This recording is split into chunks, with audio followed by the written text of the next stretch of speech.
The Marvel Cinematic Universe continues to expand in the brand new Netflix original series, which finally brings us our very first adaptation of the hero of Harlem, the hero for hire, Power Man himself, Luke Cage. Marvel's Agents of S.H.I.E.L.D. completely opened the door for a lot of really great Marvel adaptations. We've gotten Daredevil, Jessica Jones, of course Agents of S.H.I.E.L.D., which currently is making waves by introducing the character of Ghost Rider. But with the introduction of Luke Cage, I could not be more happier. Luke Cage is such a great hero. And the very first episode of the series does a great job of establishing who he is, what he wants to do, and what he's truly fighting for. But Luke Cage is a reluctant hero as he battles his past, the fact that he now has superhuman abilities, and with these newfound superhuman abilities, Luke is going to have to figure out how to use them properly. Should he use them like the famed Avengers, or should he keep them hidden in the shadows? And that's ultimately what makes this very first episode so damned intriguing. What I also really love about it is that you don't really need to have reliance on seeing Jessica Jones. The fact that Luke Cage was a part of that series, he had a relationship with the titular character there, doesn't really mean much here. This is sort of a fresh beginning for Luke Cage. All you really need to know is that he's an ex-convict, he has superhuman powers, which were given to him not of his own volition, and he's completely conflicted because of that. And he's gonna end up getting caught in the middle of what is arguably going to be the war for Harlem. First, let me just say that the very first episode was incredibly atmospheric and unapologetically African-American influenced, and I really love that. It made the episode feel incredibly authentic, whether it be just the background characters themselves, Luke hanging out with everybody at the barbershop, the music choices that they make, just the opening sequence of Luke Cage, I feel is brilliant. It's just a lot of slow shots of him and some really cool poses, but I love the fact that you get to see the reflections of the different pieces of New York and Harlem all over his body, because Luke Cage is the physical embodiment of Harlem. Not to mention this very first episode is just filled to the brim with some amazing imagery. But this episode right here was basically just getting you reintroduced to the character of Luke Cage, who at first sort of seems like a guy who's down on his luck. He doesn't want to be recognized by anyone, he simply wants to work and live a normal, quiet life. But he's going to end up getting dragged into a lot of crazy things thanks to these other gangster characters. This one guy by the name of Cornell Stokes, otherwise known as Cottonmouth, who will end up becoming a pretty crazy Marvel villain as the series is going on.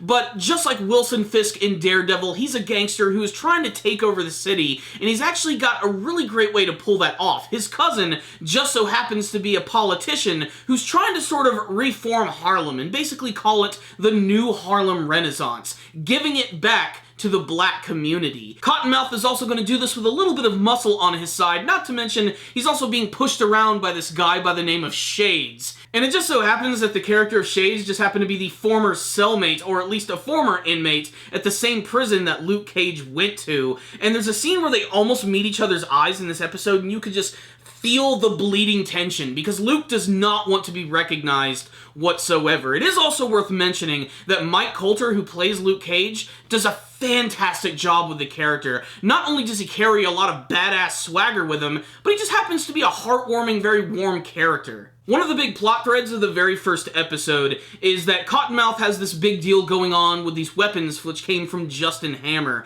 and his money was actually stolen by some of his goons, so they're going to have to get that money back, and if that means getting violent with some people, well, they're going to have to make that happen. I think my favorite scene from this episode, aside from, of course, the awesome Luke Cage action scene at the very end of the episode, had to be the one where Cottonmouth was interrogating one of these guys that stole his money, and in his office, he has this massive portrait of Biggie Smalls wearing a crown, and I love how the camera pans to him as he's walking slowly forward, and then he stops right in front of the part where it looks like he's actually wearing the crown himself, as he continues to beat this guy senselessly with backhands and slaps before getting on top of him and actually pummeling him to death. Cottonmouth is a really scary villain so far, and he hasn't even, like, attained that super villain status quite yet. We're literally getting to see the origins of these characters. Luke is also unknowingly forming a relationship with this one detective who just so happens to be investigating the murders and the stolen money, and even knows some of the people that were killed here. And she clearly doesn't want to get involved too much with Luke, and I'm sure Luke doesn't want to get involved too much with her. It's really going to be interesting to see how the relationship is going to change as this series is going on, when they realize what both of these characters are truly doing. But the best part of the episode, let's get right to it, guys. The very end of the episode, when we finally get to see Luke Cage in action and see what his powers are all about.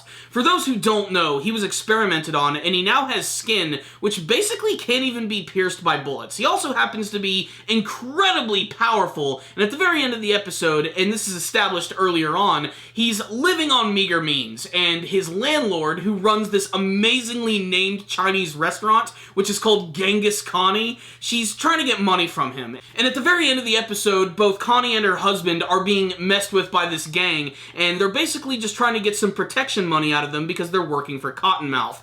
That's when Luke Cage comes in, and he decides to show them what for. What's great is, of course, he's not afraid at all. He knows gunshots aren't going to hurt him, despite the fact that he referenced that he still gets a few headaches from that gunshot in the earlier parts of Jessica Jones.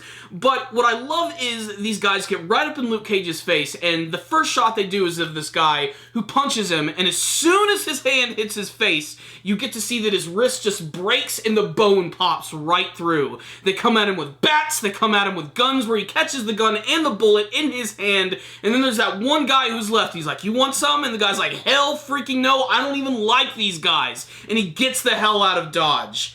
This was a great demonstration of Luke's powers and his reluctance to actually use them.